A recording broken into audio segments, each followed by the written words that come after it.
करनी सेना करनी सेना है, चाहे क्षत्रिय करनी सेना हो, चाहे राष्ट्रीय करनी सेना, चाहे राजपूत करनी सेना, चाहे करनी सेना परिवार हो, सब करनी सेना है। राजा बनाने के लिए मैदान में उतरा हूँ, लोकतंत्र में राजा मैं बनाने की ताकत रखता हूँ, तो बना भी दूंगा। मैं चैलेंज है मेरा, मैं चैलेंज लेके उतरा हूँ। मैं आने वाले समय में ये केसरिया धारण ऐसे नहीं किया हूँ, केसरिया है सर पे, सफेद वस्त्र है, फौजी आदमी हूँ, देश की रक्षा करके आया हूँ। ये चुनाव आते ही ये सब याद क्यों आ जाता है? अरे साहब, अब मुझे पता है उस दिन हजारों लाखों की संख्या में इकट्ठा होगी, यदि इन्होंने बदमाशी की तो साहब मैं वादा करता हूँ वो वोट उनके बाप को नहीं पड़ने दूंगा। देश के नाम पे अभी चर्चा हो रही है भारत और इंडिया, तो उस पर आपका एक मैं विचार जानना चाहूँगा कि भारत देश ही रहना चाहिए नाम या इंडिया? आप देख रहे हैं उदयपुर का सबसे पसंदीदा चैनल द उदयपुर अपडेट। हमारे सोशल मीडिया प्लेटफॉर्म पर जुड़े हैं लाखों दर्शक, शहर गांव देहात के लाखों पाठक। आप खबरों के साथ अपने व्यापार, दुकान, बिजनेस को प्रमोट कर सकते हैं। आप अपने व्यापार को बढ़ावा देने के लिए द उदयपुर अपडेट के मंच का उपयोग करें। स्क्रीन पर दिख रहे नंबरों पर संपर्क करें और अपना विज्ञापन बुक करवाएं। 15 सितंबर तक अपना विज्ञापन बुक करवाने पर आकर्षक छूट है, तो देर न कीजिए, द उदयपुर अपडेट्स के साथ अपने व्यापार को। देखिए, राजस्थान में चुनावी बिगुल बज गया है और इसी के साथ में कुछ समाज हैं, कुछ वर्ग हैं, वो अपनी अपनी भागीदारी को लेकर मोर्चा संभाल लिया है, उन्होंने मोर्चा खोल दिया है। अभी मेरे हाथ में एक मांग पत्र है और मैं क्षत्रिय करणी परिवार के साथ में खड़ा हूँ। उनके राष्ट्रीय अध्यक्ष राज सिंह जी शेखावत हमारे साथ में हैं। उनका एक मांग पत्र है कि वो चाहते हैं कि क्षत्रिय सरकार बने और क्षत्रियों की भागीदारी सबसे सर्वाधिक हो। हम उनसे इसी टॉपिक को लेकर पूरी बात करेंगे, राजनीति को लेकर उनके मुख्य मांगें क्या है, क्षत्रिय करणी सेना परिवार की क्या उद्देश्य है, उनको लेकर हम आज तमाम बातचीत करेंगे। सबसे पहले तो सर आपका बहुत बहुत स्वागत है। धन्यवाद सर। और सर, आज ये जो प्रेस कॉन्फ्रेंस है कि उसका मुख्य उद्देश्य क्या है वो बताएं। राजस्थान विधानसभा चुनाव में राजस्थान के क्षत्रिय राजपूतों सत्ता में ज़्यादा से ज़्यादा भागीदारी सुनिश्चित करवाने हैं और बाकी 15 सूत्री मांगों को लेकर क्षत्रिय एकता महापड़ाव का आयोजन जयपुर राजस्थान में 8 अक्टूबर 2023 12 बजे से होने जा रहा है। उसी उद्देश्य से 1 सितंबर से 30 सितंबर तक क्षत्रिय एकता महापड़ाव यात्रा का आयोजन हमने किया है। 1 तारीख को हमने माँ करणी धाम देशमुख से इसकी शुरुआत की। जोधपुर आए, बाड़मेर गए, जैसलमेर गए, पाली आए, सिरोही आए और आज हम उदयपुर हैं। कल हम आगे जो भी हमारे जिले हैं, पूरे संपूर्ण राजस्थान में हमारी यात्रा गांव-गांव चल रही है और हम सबको आमंत्रित कर रहे हैं। और ये जो आयोजन है, इस आयोजन के माध्यम से हम 75 विधानसभा टिकटों की मांग इन विधानसभा चुनाव में करने इन राष्ट्रीय राजनीतिक पार्टियों से, और 75 वो विधानसभा है जहां हमारी भरपूर संख्या है लेकिन सालों से हमारी उपेक्षा होती आई है। इस बार हम उपेक्षा नहीं होने देंगे। हमें जरूरत पड़ी तो निर्दलीय उम्मीदवार भी खड़े करेंगे। तो हम पूरी तैयारी के साथ मैदान में उतरे और जो 15 सूत्री मांगे मैं आपको संक्षिप्त में पढ़ के सुनाना चाहूँगा ताकि लोगों तक ये मैसेज पहुँचना चाहिए कि गौ पालक, प्रतिपाल और छात्र धर्म का इन मांगों में ध्यान रखा गया है। तो सबसे पहली जो हमारी मांग थी वो सत्ता में भागीदारी है। क्षत्रिय राजपूतों को सत्ता में ज़्यादा भागीदारी दिलानी है। दूसरी मांग है क्षत्रिय कल्याण बोर्ड और चुनाव आयोग का गठन किया जाए। तीसरी जो मांग है क्षत्रिय छात्रों के लिए जिले स्तर पर हॉस्टल का निर्माण किया जाए। चौथी है महापुरुष और वीरांगनाओं के इतिहास को संरक्षित किया जाए। उसके अलावा है सनातन बोर्ड का गठन किया जाए। जब वक्फ बोर्ड बन सकता, सनातन बोर्ड क्यों न बन सकता इस देश सनातन धर्म में। तो उसके अलावा जनसंख्या नियंत्रण कानून की बात हमने की है।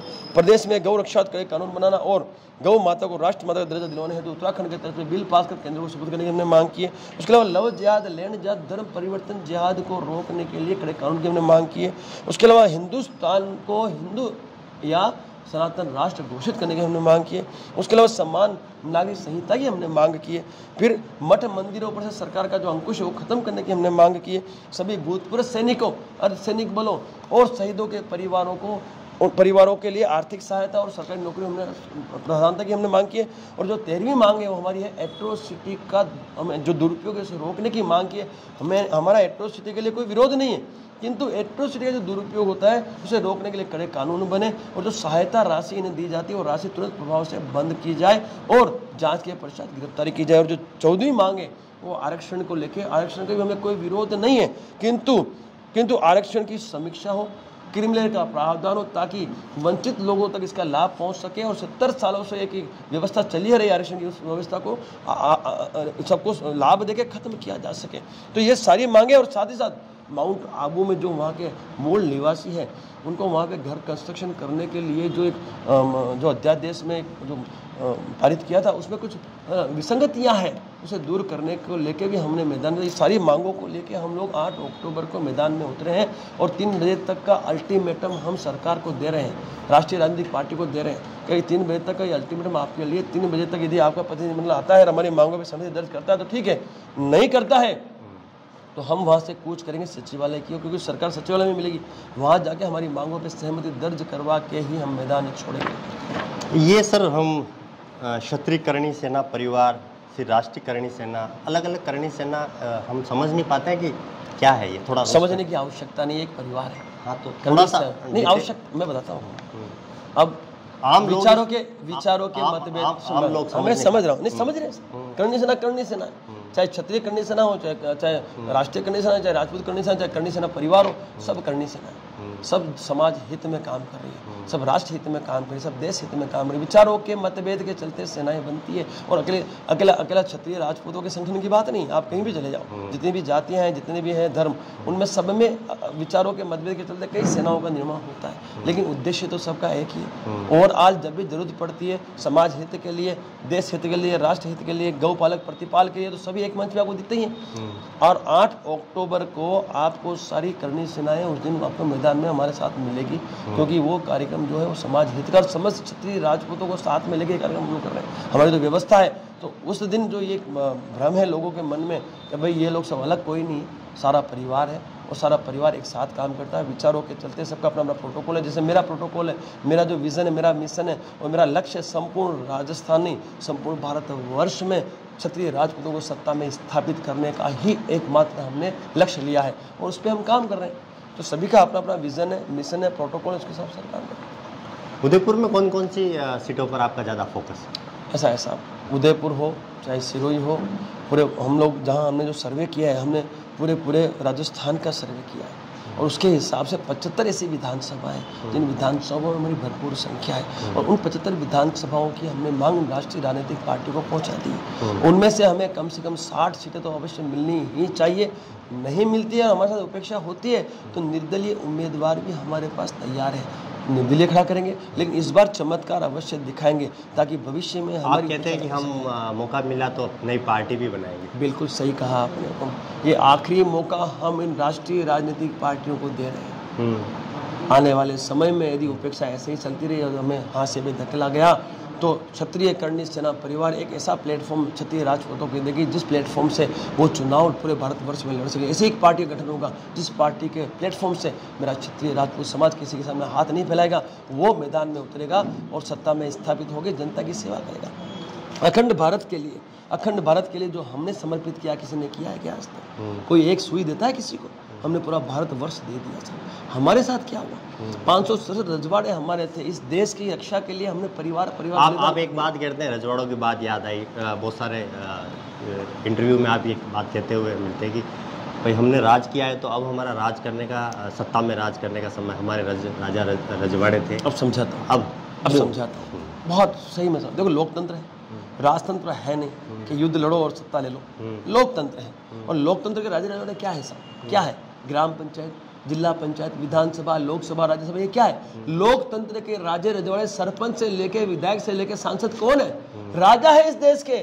तो मैं वही तो मेरे समाज को समझा रहा हूँ कि यार आप तो वो लोग हो जिन्होंने अखंड भारत समर्पित किया है, अखंड भारत बनाया है, आपने राज किया है। रजवाड़े आपके पास थे 567, आपके तो खून में राज लिखा हुआ है, आपने तो राज किया हुआ है। तो अब जब समय आया है लोकतंत्र में जो राजे रजवाड़े स्थापित करने की, तो आपको चुनाव लड़वाने होंगे और भरपूर मात्रा में मतदान करना होगा। घर का प्रत्येक व्यक्ति से मतदान करवाना होगा और उस व्यक्ति विशेष को जिताना होगा जो व्यक्ति विशेष उम्मीदवारी लेकर मैदान में उतरा है, उसको राजा बनाना होगा। तभी तो आप समाज का और जनता का सर्वांगीण विकास कर सकते हो, सनातन धर्म की रक्षा कर सकते हो। तो सत्ता एक ऐसी जगह है, वो जड़ है जहाँ से पूरा भारतवर्ष सकता है।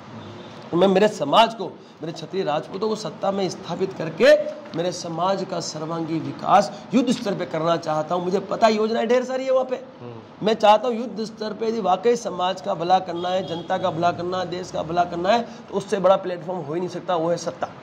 तो मैं मेरे क्षत्रिय राजपूतों को वहाँ बिठाने के लिए मैं गांव-गांव घूम रहा हूँ, यात्राएं कर रहा हूँ, जागृत कर रहा हूँ, आमंत्रित कर रहा हूँ। और गुजरात में सफलता हासिल की, मध्य प्रदेश में माहौल बना के आया हूँ, राजस्थान की बारी है, छत्तीसगढ़ जाऊँगा। तो कुल मिला के जहाँ जहाँ विधानसभा चुनाव होंगे, लोकल बॉडी के चुनाव होंगे, वहाँ क्षत्रिय कर्णी सेना परिवार अपने समाज को सत्ता में स्थापित करने के लिए मैदान में उतरेगा। आप कह रहे हैं गुजरात में आपने जो पूरा अपना मिशन पूरा किया है जी। क्या मिशन पूरा किया आपने? वो गुजरात में विधानसभा चुनाव से पहले और सरपंचों के चुनाव से पहले, ग्राम पंचायत से पहले हम लोगों ने गांव-गांव एक अलग जगाई कि अब की बार क्षत्रियों की सरकार के लिए हम लोग तैयार हो जाए। और सब भरपूर मात्रा में सरपंच गुजरात में पहली बार इतिहास हुआ है कि इतनी बड़ी मात्रा में युवा क्षत्रिय राजपूत सरपंच बने हैं। और उसके साथ साथ हमने विधायक भी ढेर सारे बना दिया। जो हमारी मांग थी 55 में से हमें 45 मिल गई, और 50 में हमने जो मांग की उस मांग में हम सफल हो गए।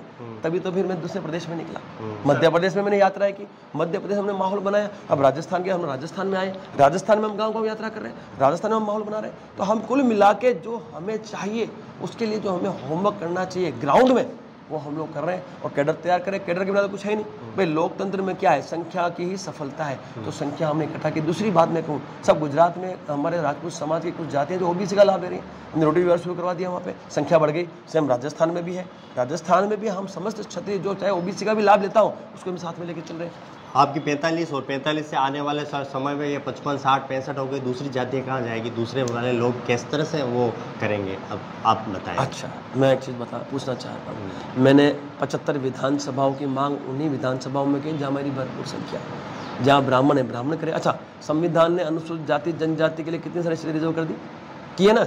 वो जाति का समीकरण नहीं है। अब मैं आपसे, जब संविधान में अनुसूचित जाति जनजाति के लिए जब इतनी सारी सीटें रिजर्व हो सकती है, तो जब जातिगत समीकरण के आधार पर पूरा देश चल रहा है, राजनीतिक पार्टियां टिकटों का बंटवारा कर रही है, तो सब क्षत्रिय राजपूत समाज क्यों पीछे रहेगा?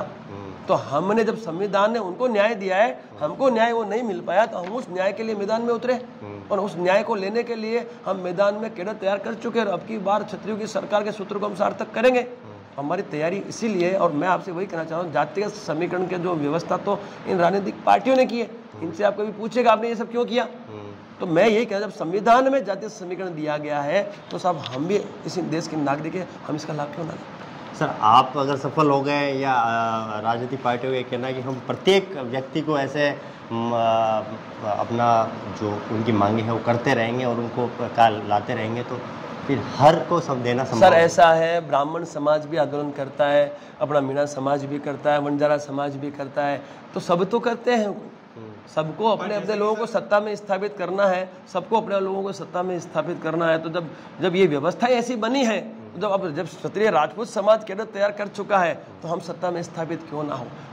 हम किसी के विरोधी नहीं है सर। हमने क्या कहा, जहाँ अनुसूचित जाति जनजाति है वहाँ उन्हें दीजिए, हमने कहा रोका, उनको हम बैकअप देंगे। लेकिन जहाँ हमारी 60-70% संख्या है और वहाँ आप किसी को दे दोगे तो वो नहीं। और दूसरी बात बताऊँ मैं आपको सर, देखो गुजरात में पटेल समाज को सत्ता में सबसे ज़्यादा प्रभुत्व मिला था। क्यों?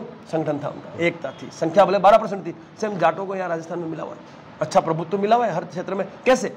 उनकी एकता थी। तो उनसे हम लोग सीखे हैं, इसलिए नहीं हमें किसी से, हम उनसे सीखे और अब हमने हमारा कैडर तैयार किया, तो उस कैडर का उपयोग तो हम ले लें। तो हम सिर्फ और सिर्फ यही बात करें, हमें ये पता है कि पूरा देश सत्ता से चलता है, सब कुछ सत्ता से ही होता है, जड़े तो वही है। तो क्यों ना मैं मेरे क्षत्रिय राजपूतों को सत्ता में स्थापित करके मेरे क्षत्रिय राजपूतों का उज्जवल भविष्य सुनिश्चित कर लूँ। और साथ ही साथ जब क्षत्रिय सत्ता में आएगा, वो तो सबके साथ न्याय करेगा, क्योंकि जो सत्ता में आता है वो सबका राजा होता है। तो मैं तो राजा बनाने के लिए मैदान में उतरा हूँ। लोकतंत्र में राजा मैं बनाने की ताकत रखता हूँ, तो बना भी दूंगा। मैं चैलेंज है मेरा, मैं चैलेंज के लेके उतरा हूँ। मैं आने वाले समय में ये केसरिया धारण ऐसे नहीं किया हूँ, केसरिया है सर पे, सफेद वस्त्र है, फौजी आदमी हूँ, देश की रक्षा करके आया हूँ, जो ठानता हूँ वो करता हूँ। और मैं आपको वादा करता हूँ, वो समय दूर नहीं जब क्षत्रिय सत्ता में स्थापित भी होगा और समाज का भी सर्वांगीण विकास होगा, और साथ ही साथ देश की जनता का और देश का भी सर्वांगीण विकास आपको दिखेगा। जातियों की बात अगर ठीक है अलग रखें, और आपने एक मांग पत्र में लिखा हिंदू राष्ट्र घोषित किया जाए, तो ये हिंदू को आप किस प्रकार से परिभाषित करते हो, हिंदू राष्ट्र को किस प्रकार? अब बताता हूँ। इस भारतवर्ष का जब विभाजन हुआ तो धर्म के आधार पे हुआ, सही है, गलत तो नहीं कह रहा। जब भारतवर्ष का विभाजन हुआ तो धर्म के आधार पे हुआ। मुस्लिमों के लिए पाकिस्तान बना, हिंदुओं के लिए हिंदुस्तान बना। तो मैं गलत कहा हूँ? क्यों? हिंदू राष्ट्र नहीं हमारा ये भाई। जब उनको राष्ट्र मिल गया तो हमारा राष्ट्र कहाँ? आप धर्म निरपेक्षता की बात करते हो, तो वहाँ उनको मुस्लिम राष्ट्र बना दिया गया, तो ये हमारा हिंदू राष्ट्र है था और रहेगा। यहाँ राम राज भी आएगा और यहाँ सनातन धर्म का भी राज आएगा, हमारा सब कुछ होगा। सिंपल बात मैं कहना चाहता हूँ, जब हिंदू राष्ट्र बनेगा, जिस तरह से पाकिस्तान में हिंदू मुस्लिम सिख नहीं रहते हैं क्या, वहाँ भी बने रहे, हमने कहाँ मना किया है। लेकिन हिंदुस्तान धर्म, ये भारतवर्ष के विभाजन धर्म के आधार पर हुए थे, ये हिंदू राष्ट्र है और हिंदू राष्ट्र की घोषणा शीघ्र अति शीघ्र प्रधानमंत्री जी को करनी पड़ेगी और वो माहौल भी बन गया है। आचार्य धीरेन्द्र शास्त्री जी महाराज का आप देखते ही हो कैसे बात करते हैं खुलेआम हिंदू राष्ट्र की। साहब मैं उनका बहुत बड़ा भक्त हूँ, हनुमान जी के वो बहुत बड़े उपासक हैं, दिव्य दरबार चलाते हैं और हनुमान जी का आशीर्वाद है उनको। कई लोग उनका विरोध करते हैं, चमत्कार भी मानते हैं। अरे हुकुम चमत्कार, आप इसको चमत्कार नहीं, हम तो इसको बालाजी का आशीर्वाद मानते हैं। चमत्कार तो अलग बात होती है, ये बालाजी का आशीर्वाद है और उससे जनता का लाभ होता है। जनता आती है, स्वयंभू आती है और लाभ लेती है, तो कहीं कोई गलत नहीं है। हुकुम बालाजी चिरंजीव है, इस विश्व में बालाजी चिरंजीव है, वो हर जगह उपस्थित है। तो मुझे इतना ही कहना है साहब, हिंदू राष्ट्र बनता है तो किसी को आपत्ति नहीं होनी चाहिए, क्योंकि ये हमारा धर्म के आधारित पे अलग वाला हमारा देश है। आप चुनाव कहाँ से लड़ेंगे अगर आपको मौका मिला तो? ऐसा है साहब, मैं आपको एक चीज़ बताऊँ, मैं गुजरात की नागरिकता लेके बैठा हूँ। मैं राजस्थान से हूँ, नागरिकता मेरी गुजरात की, लेकिन मेरा लक्ष्य आपको बता दिया। मेरा लड़ना ना लड़ना इतना ज़रूरी नहीं जितना मेरा समाज का संपूर्ण भारतवर्ष में लड़ना जरूरी है। मैं मेरे समाज की बात करता हूँ, मैं व्यक्ति विशेष की बात इसलिए नहीं करता हूँ क्योंकि आज तक यही हुआ है, व्यक्ति विशेष ने अपनी टिकटें मांगी है और समाज को दरकिनार किया है, तभी आज ये नौबत आई है कि मुझे मैदान में उतरना पड़ा। साहब मैं ये कहता हूँ, पहले मेरा समाज संपूर्ण भारत में सत्ता में स्थापित होगा, उसके बाद समाज यदि आज्ञा देगा तो राज शेखावत भी आपको सत्ता में अवश्य मिलेगा।